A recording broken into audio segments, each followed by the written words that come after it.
So while all the Noah Samson, President Sunday, Professor Flowers debacle was happening, Destiny had a debate with Bad Empanada and Infrared Haas, and we're gonna watch it to see how it went, how it goes, because it's about our favorite subject, decolonization.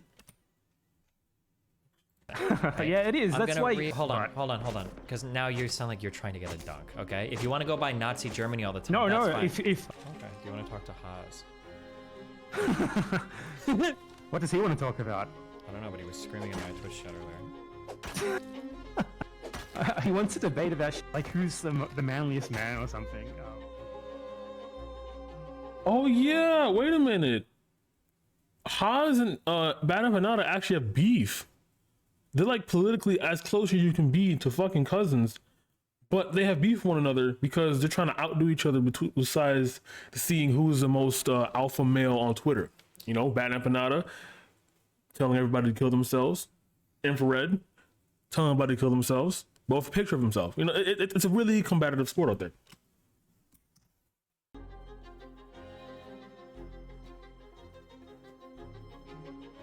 Jesus Christ. Hey, what's up? Hey, how's it going, buddy? Great. So yeah, what sort of questions did you have about like the decolonization thing? Like, I understand you watched Professor Flowers' video on it. Fuck, Pushing I forward a didn't little watch bit. shit on it. Explain it to me. Just explain decolonization from the beginning. Yeah, what I does thought it you mean? wanted to ask her questions. Well, I'll ask questions, but you gotta explain it to me first. I don't even know what I'm asking questions about. Well, you watched her video, right? No. I saw you watch her video, or at least a part of it. I was watching the God, what was it? It was Noah's video on Vosh's video on Professor Flowers' okay. video. I think is what I watched. So you didn't watch her video? You wanted to talk to her about like her. This is already fucking bad. Like, I remember I was watching Vosh debate a PhD in, I think it was international studies. I don't know exactly what he was a PhD in. But whenever Vosh was confronted with new information, the PhD guy would be like, what do you mean? You didn't hear about this event that happened in 1943? And the Vosh like, no, what, tell me about it. Wait, you don't know? Basically, instead of trying to summarize it or trying to tell them about the event or even give them a source, trying to be on the soapbox already, just being condescending, laughing at them because they don't know a thing about something that can be easily explained like 2 minutes, but they don't want to do that because having information they think that's a dunk already. This is a fucking weird take here. Her beliefs on this. Yeah, videos are just like really boring because I feel like people Okay. in videos aren't necessarily the same as when you're just having a conversation with them. And rather than like watch a video and be like, what about that or that or that, it's just easier to talk to somebody and have them just explain what they mean or think. Okay. Yeah. So like, what do you know about like just colonialism in general? Like, do I need to start from like the very beginning, like explain literally everything to you, like a Wikipedia article? I assume not, right? Why, like Pocahontas came and helped Jon Snow do something with the people? I don't know. Oh yeah, basically. When I hear colonialism talked about, I feel like broadly it refers to two things. One can be a form of like cultural colonialism, so the idea that we export culture across the world or something like that, that Western-centric views are prolific in media, entertainment, et cetera, et cetera. And then I hear like economic colonialization, so this might be in the form of exploitative trade deals, the IMF, or just like straight out like companies. That's more that, modern like, stuff. Like what Sure. what I think we're talking about here is more like I guess like the stuff that you're talking about there, it's more like a adapted terminology rather than really having that much to do with it. But the colonialism that we're talking about in regards to decolonization, it's sort of like, think about like the initial colonization of the Americas, the USA, Australia, Canada, Africa, stuff like that. So much more direct rather than you using colonialism as a metaphor.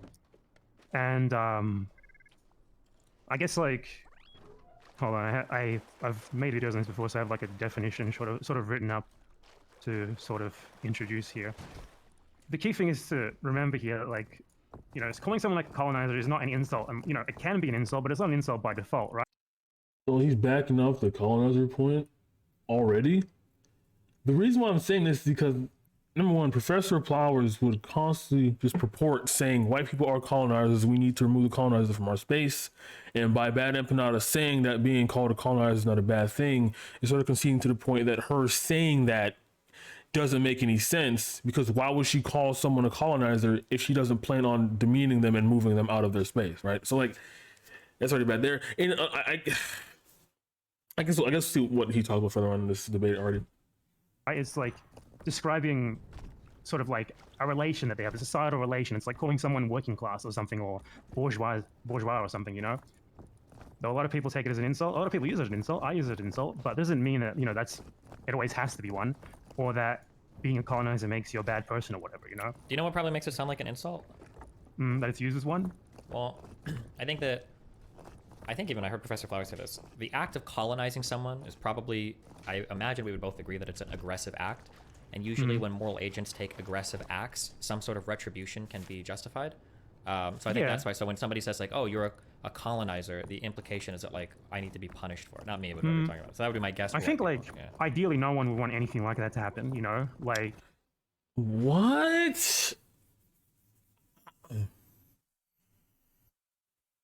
I am failing to understand this. Like, President Sunday, Noah Simpson, not bad empanada. Whenever they're presented with the information that people like Professor Flowers do want to decolonize colonizers, i.e. remove them from their land, i.e. mass deportation, their response is, oh, nobody's actually saying that. What do you mean? That's a crazy hypothetical. However,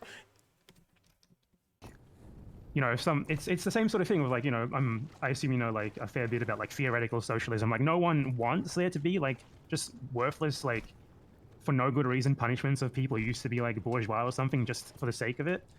But you know, if these people were to like resist to the death or something, they wouldn't leave you with an option. So I also don't know if like even the term colonizer seems a little bit weird. Or I guess finish talking about that, and I can just ask you about the comment. Well, I guess like for an example, a good example that all Americans understand. Think about like a conflict, like for example, the U.S. Civil War, where one side was just unequivocally in the right, and the other side was just fighting for slavery, basically. And it's like, you know, what if the Confederacy just refused to surrender forever? What would we have to do? Like, basically just fucking beat them into submission, right? So no one wants that to happen. It could happen, right, in some sort of theoretical decolonization scenario. But I mean, I think basically everyone, at least other than like someone who thinks colonialism was a good thing, would agree that like decolonization, as in, you know, places that are under like colonial rule or that either direct or that like, you know, are ruled by the remnants of like a former colony, for example, South Africa was, for a good example that everyone knows. Like fighting against that is pretty much unambiguously like making you in the moral right. What does it mean to fight against that though? Like how, like let's say to, we have a to decolonial use an attitude, example, like the modern day, like what would be a way to fight against well, to use a good example, you know, South Africa is another good one. So, you know, apartheid ended in 1991. The struggle against apartheid was definitely a decolonial struggle. You know, it might not have ended in like the best way it possibly could have, but it was definitely like a decolonial struggle, as in it was a struggle against this system that was set up by a group of people who had come to South Africa a couple hundred years earlier, sort of gradually conquered and subjugated people who had already lived there, put themselves at the top of like this society with those people below them, like legally everything. You know, it might not have to be literally legal, but in this case it was very literal, you know, so just a great example to use to start off. And so, you know, they did that. They put themselves at the top of this society with the people who already lived there at the bottom, you know, killed them, stole whatever the fuck they wanted, basically. And that resulted in the 20th century with like, you know, the thing that everyone's familiar with, the apartheid South Africa. And so the fight against that was broadly, I guess, mostly focused on getting rid of that sort of system of like formal legal dominance, which was part of the colonial system in South Africa. It didn't seem like this was a fight against colonialism. Doesn't this feel more like a fight against, say, like unjust oppression? Isn't that more what it's focused on rather than? Well, unjust oppression is you know, it's a factor of colonialism, right? Sure, but it just seems like it's kind of a weird way to frame it. Like colonialism rather than like. Well, we're talking about a country that was quite literally colonized, right? Yeah, sure, but I mean, like, let's say you had some country under some like authoritarian rule or whatever, and these people fought against the government because they viewed it as tyrannical or something, right? They could be fighting for all the same reasons that colonized society might be fighting for. I mean, you could frame it that way, but I guess I always get hesitant when people try to frame like every single conflict through their particular lens. It's going back to everything goes back to the rape arc. Like choosing whether to moralize your language, and the moment you do that, it muddies the waters.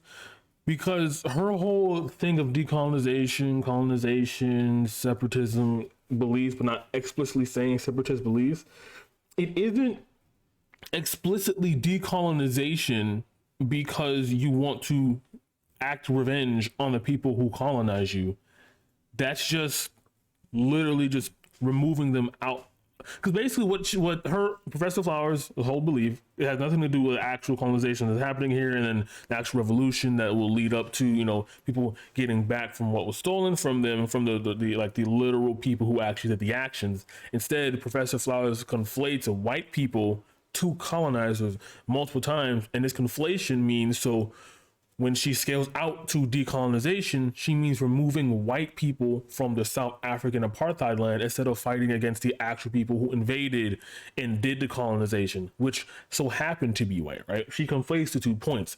And by conflating those 2 points, using a hypothetical becomes more or less of a concept of just trying to get revenge at white people existing and benefiting from white supremacy, rather than actually trying to solve the white supremacist system. Because at the end of the day, if your end goal is to remove an entire ethnic group out of one area, then other people who have that similar end goal will help you along the way until they can stab you behind the back, because they don't want to be the ones that are getting removed. They want to do the removing themselves, but they will follow you along up until that point because you ideologically are the same, and you think all people belong in each other group and the third. Now, the South Africa reference to Professor Flower's jumping off point isn't as relevant, mainly because she's not directly trying to use that as her jumping point into establishing what she believes. Instead, she's using that as a frame of reference to help make her point look more legitimate than what it actually is. Or every part of it. Yeah, but I mean, this isn't a lens that you can apply to like every situation ever. Just places where this sort of relation has been set up, and the way that it's set up is so basically, what we're talking about here in relation to South Africa and other places is like there's 2 types of colonialism interrelated. One is colonialism, which is more about like the extraction of wealth, for example, for the mother country, more so than, you know, implanting settlers or whatever to actually live there and develop their own society. And the other one is settler colonialism, which is sort of where rather than the colony being formed to just extract resources, wealth, etc. for the mother country, it's either formed for the explicit purpose of, or ends up turning out as like its own sort of thing, right? Like a place where lots of settlers go, and, you know, they want to stay permanently, develop settlements in their own society, etc. But that alone isn't really it, right? Like, you know, if they did that, you know, without like subjugating the people who already live there, like with some sort of non-coercive agreement, wouldn't be much of a problem with it. What makes it sort of settler colonialism is when they do that and they supplant and replace the pre-existing society rather than sort of fusing with it, becoming a part of it, or anything like that. And that sort of creates a sort of different sort of social relation where we have 2 groups of people. You know, like we can call them for this purpose, like I guess settlers, colonizers, or whatever. And the previous group of people, who you could call like indigenous, and that group who like came in and colonized are the ones who sort of dominate this new society. They pretty much unequivocally see the previous population as like a problem that's going to require some sort of solution, which is generally something like assimilation, extermination, deportation, or something like apartheid. So yeah, and I guess like settler colonialism in that respect sort of began in Ireland with the English, and then was sort of exported to. I will say, he's going on a massive rant here. I've lost track several times. I'm trying my hardest to keep my line of focus, but like, this is the problem with this debate as well, right? Like, another problem with this debate and this entire topic of people defending it is that they will go to history, right? And they will use historical references to back up Professor Flowers' point. But when reality, Professor Flowers' point can be backed up through historical lens, because her point is to just ethnically cleanse white people. If her point was, for example, hypothetically, to frame it in like the Haitian Revolution, where they fought against their slave owners and they took back their entire land, it was just the slave owners there, then you get somewhat of a point, because you have an end goal, right? Ending slavery that causes oppression, that is caused by colonists trying to make the land profitable for their own greed, right? And once the end goal is met, then you can move on, build your own society, and live on through there. However, Professor Flowers does not want that. And I feel like what he's trying to conflate, what Professor Flowers is believing is like the actual genuine belief of people fighting back against a system that is holding them down in a like authoritarian fascist way that they actually could fight back and win against, right? These are two different things as well. And I don't know, it just frames, it just gives me a bad taste in how like you can look at history and paint your own narrative behind it instead of like actually looking at it for what it is and moving on that way and believing what you believe that way, right? To the Americas, especially North America. There's also a lot of land-backed activists and even decolonizationists, if that's a thing. I don't know exactly if that's the thing. They don't want to, as I mentioned, it's 40,000 They don't want to actively remove indigenous people. They just want to have the ability to have some land back to adapt in society as they see fit, right? They want to have reparations, for lack of better words there. Like that's the main argument there. You know, they want to talk with the people who have lived here, who have nothing to do with directly causing harm to the indigenous people, because they want to live with one another. They basically want to live with everybody who's in the area at peace. They just want, you know, some conversation. That's basically it. This whole retributive revenge type beat isn't necessarily what most activists are looking for, and it's very harmful to the movement because it speaks directly towards what the conservatives paint a lot of these activists are, just very savage beasts who want to take the land back. The Provoked from Brittany is a perfect example. Her lens at viewing minorities and get any rights or anything pushing towards progressive views their way is that the more comfortable they get, the more they'll start to realize that, wait a minute, now we're the majority. Now it's our turn to fucking white people up. But in reality, that's not how anything is at all. This framing is kind of poisoning the well for the movement, and it's kind of detrimental. Bad Empanada going on his rant here is trying to play defense for her. Is trying to make it seem like it's not as bad as it is. I don't really know why we're not addressing her actual points instead of going off like what historical context is, because we should be focused on her points because that's what she said directly. That this is just insane. Some parts of Africa, etc. It's also been done by people who aren't European as well, like Japan, for example. But I guess that's basically it. Sure. How is this relevant to like Western world stuff right now, or is this just like strictly used for like? It's more relevant, I guess, the further along that things are in certain places, right? Like there's, I guess it's relevant, but it's relevant at different levels. Like when I talk about like South Africa, right? Like that was a sort of example of like really evident, like the most evident ongoing colonialism imaginable. But it's a lot more subtle in other places. Like in the US, for example, you have like indigenous groups that are still existing who have basically a fraction of their original territory, if even. And you know, that struggle for their own sorts of their own like self-determination, their own rights, etc. Yeah, but like how does that work? Like what's the solution to that? Like we're not, I don't even know if it'd be morally right to like give them the territory back. Like how does that work? Well, if I can make an analogy that a lot of people are much more familiar with, because you know it's difficult to introduce this to people who just haven't really thought about this that much, but people have thought about one example of colonialism a whole lot, which is Nazism.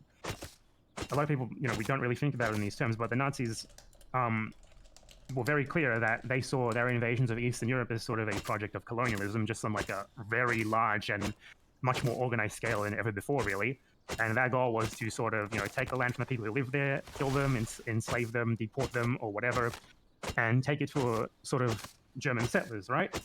And we can ask the same sort of question about that. Like, okay, if colonialism, you know, if it would even be moral one day for someone who lives in this like hypothetical successful Nazi state or whatever that they took over, you know, the remnants of the people who lived there before them, who they're now like dominating or whatever, to rebel against that and be like, okay, this is, you know, I have a certain moral right to take this back or something like that. Like, do you think there would ever be a point where that group of people would not be able to say that? Because I think... Yeah, I think forever, probably, when it comes to Europe especially, right? Like, how do you ever figure, like, who does the moral right belong to say that they own some land originally? Like, haven't groups of, like, Saxons, Germans, like, Spanish, haven't these people been fighting over territory in Europe for... Yeah, the difference between this and this example, for example, is, like, if we, like, a good example is, like, the Wait, hold on. Because every time I ask a question, I feel like we hop into like another analogy or metaphor.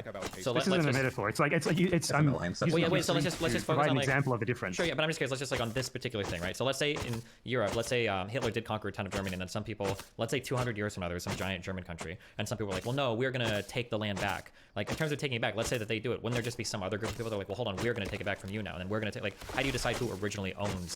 Yeah, there's also a problem with retributive justice as well. Like there is no. This is like a one true Scotsman type of thing, I guess, is what it's called. Because if you keep doing this, people who got the land taken back originally will go on top of that and say, no, we want our land back. And it'll constantly just be full out invasion, retributive justice, just all that radical nonsense. Instead of what it, what it should be, for lack of better words, instead of like trying to base it on who owns the land and who deserves to fight back for the land itself, maybe we should look at the historical context of the land we are in and be compensatory accordingly, like the indigenous activists I was talking about earlier with America, right? Because their goal isn't to just wipe out America entirely, but instead live with us. It's a lot easier for them to, continue on their society and continue on their generations and keep living on as their own people without this burning desire to kill us all, because they had, some sort of compensation for everything that atrocity that happened to them, right? And so by just allowing these indigenous people, for example, to just wipe the Americas, then later on, someone will come and try to wipe them off because they believe they're the ones that were there before them. It's just a continuous snowball effect. It will not be stopped unless you have a reason as to why you should stop it, right? Some piece of land. Like, I don't think that's really how it works, right? Like you tend to have cultures sort of fusing together over time and stuff like that. Like it's not like they're going to be saying, oh, like I mean, like, just for an example, for like a random analogy here that doesn't get too complicated, like Germans steal land from the Poles, and then but there's not going to be people who came before the Poles who are like claiming that land either, is there? Right? Because at that point, whoever they were, they're going to be essentially treated as exactly the same as the Poles and fused into them by like the Nazis or whatever, right? Wait, so what? It's like, you don't think? Hold on, because I'm going to start asking my chat for this. So, you don't think that anybody else in Poland besides Polish people would feel that they had a more original claim to that land? That's something that you feel strongly about? A lot of people in chat are saying that Celtic like what people, like Russians or something, or obviously Celts? A lot of people by are saying Poles, I'm not speaking hold on. about Poles as like just an ethnic, the only. Yeah, this is my point here. Yeah, exactly. If you give a land to somebody entirely because they want their land back and you allow them to violently do that accordingly, and somebody else will say, that worked for them, let me try this shit, because I had ties to this land back in 1433 that you don't know about, because you see my cousin Uncle Benjamin Solefnici was, it's a cavalcade. The ethnic group I'm speaking about, people who lived in Poland. Okay, what about Celts? Celts essentially fused into, they don't exist anymore.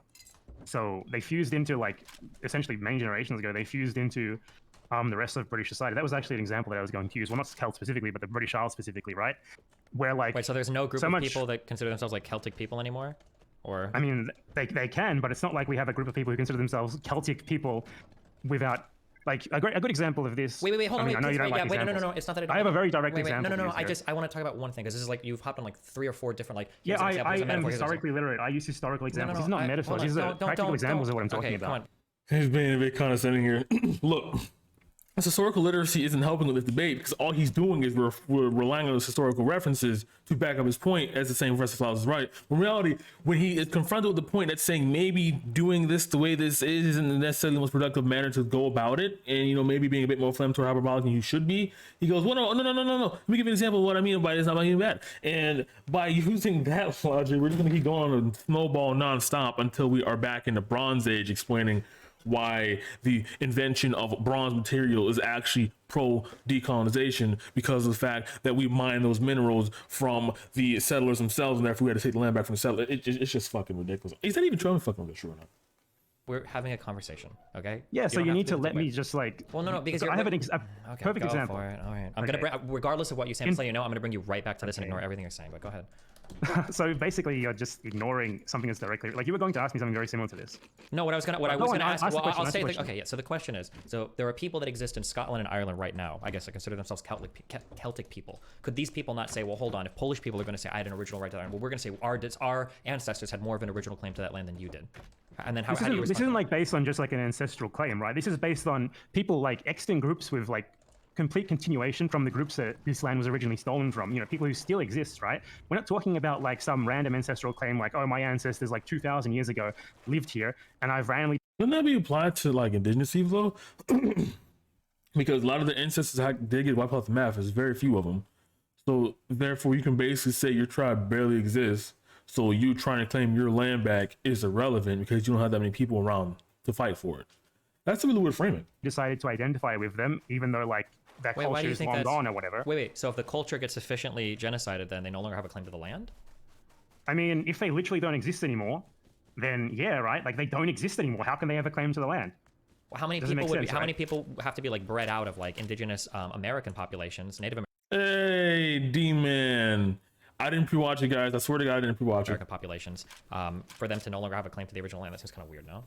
It seems like you're just kind of like going for random gotchas here rather than actually engaging with anything that I'm saying. So Is this... Not engaged with the question. how is it like, okay, you don't understand. I understand. Like you understand concepts like subconscious racism. No, That's okay, hold essentially on. what Can this I is. just, can I, like, let me, Like, let, hold you're- on, can I, something that you're taking can I for granted is being rephrase what, challenged. I want to rephrase, it's not anything, you haven't challenged anything, I'm just trying to understand what you're saying. okay? Yeah, it is. I'm That's gonna why, like, you've never engaged with this concept before. Yeah, so that's why I'm obviously you're trying having a to, bit but of a you're virulent so reaction to it. combative, you make it impossible just for me to ask questions. So I'm not combative at all. You're I'm absolutely I'm being giving you combative. good examples. No, You're okay. probably the most combative person in the entire Can world. you're dead wrong, okay? I'm going to Okay, rephrase what show you're me. telling me, and then That's wrong. Destiny's like the third most combative person. I say the second would be Vosh. The first would be Empanada himself because he threatens 12-year-olds with suicide all the time. and you tell me if it's accurate, and then we'll move from here. So we're on the same page, okay? Okay. So it sounds like what you're saying is there are distinct groups of people possessing a certain culture that can be traced back to owning a certain type of land or being from a certain area. And when I say, well, what about the genetic ancestry? These people, you know, they could claim that their great-great-great ancestors owned some land. Your response is, I'm not talking about some who were the first group of genetic people there. I'm talking about some cohesive cultural thing that existed in an area. And as long as that still exists at some place in the world, that distinct culture has a claim to that land that they were originally from. So Celtic people in Scotland and Ireland have their own culture. They don't resemble that culture of the past anymore. Therefore, they don't have the same claim to that land that like Polish natives might or something. Is that... Well, if you could like prove that there was a like so-called Celtic people who had considered themselves Celtic, like as like sort of like a polity of Celtic people who have existed for a very long time, who have been oppressed under a like a settler colonial social relation, like continuously.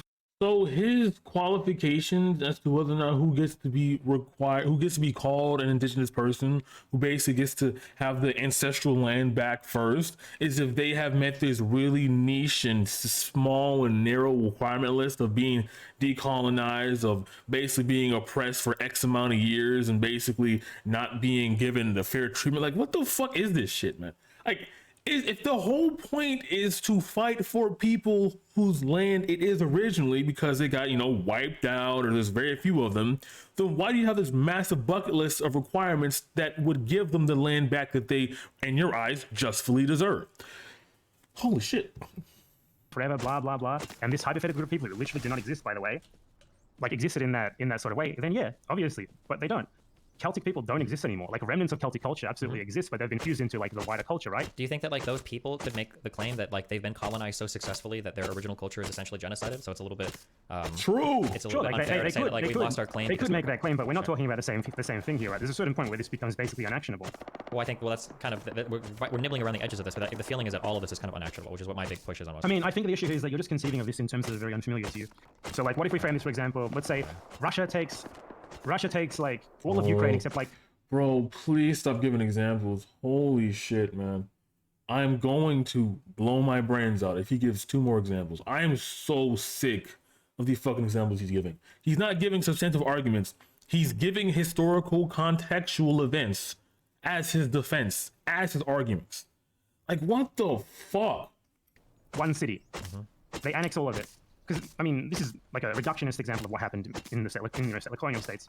Like, wouldn't that one little Ukrainian city remaining have like a moral claim to what had been taken from them? I think that there's like an issue of like a matter of time changing that moral claim. I think this is why so for instance, So like, if Nazi Germany had conquered Eastern Europe. Bro, stop giving examples, bro. Please. Just engage with the... Oh, my God. you think that like after 200 years it would be theirs basically? Yeah, I think some amount of time passed. I don't know what the generations are, but yeah. I'm not sure about the optics of that. But hold on, because now you sound like you're trying to get a dunk. Okay, if you want to go by Nazi Germany all the time, No, that's fine. if I can go by Nazi Germany, let me because you finish live my in That was crazy, yeah. Because Bad Empanada was like, well, what if the Nazis get wiped out 200 years ago? And then Destiny's like, well, according to that lens, then yes, obviously, you would have to get the land back. If Bad Empanada's like, I don't know what the Auschwitz did. Like, bro, this is your framework, though. Like, this is your whole point. Like, what are you talking about?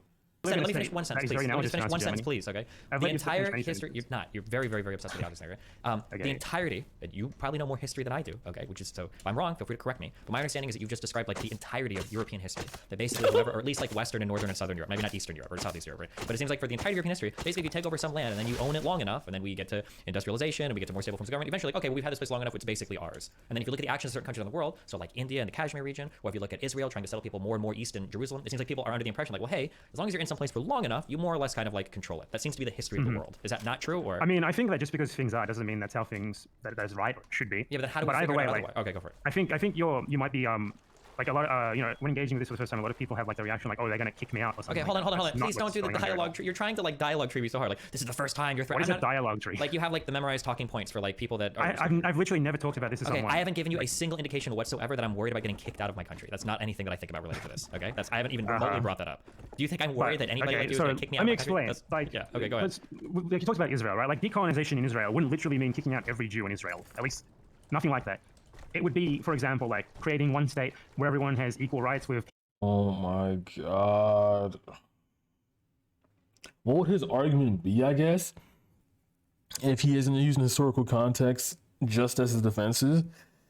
I guess his argument would be that we should allow indigenous people who have suffered the right to fight back because they have suffered. Like, that would be his whole argument.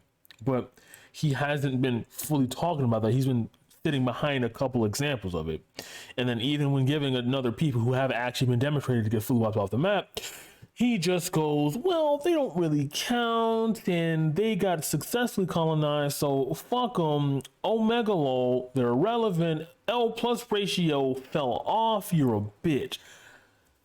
I don't know how Destiny had patience to do this for this. I'll be honest. Destiny is a saint. Jesus fucking Christ. Bad Empanada, just stick to telling 12-year-olds to kill themselves on Twitter. Like, this is ridiculous. See you guys. See you.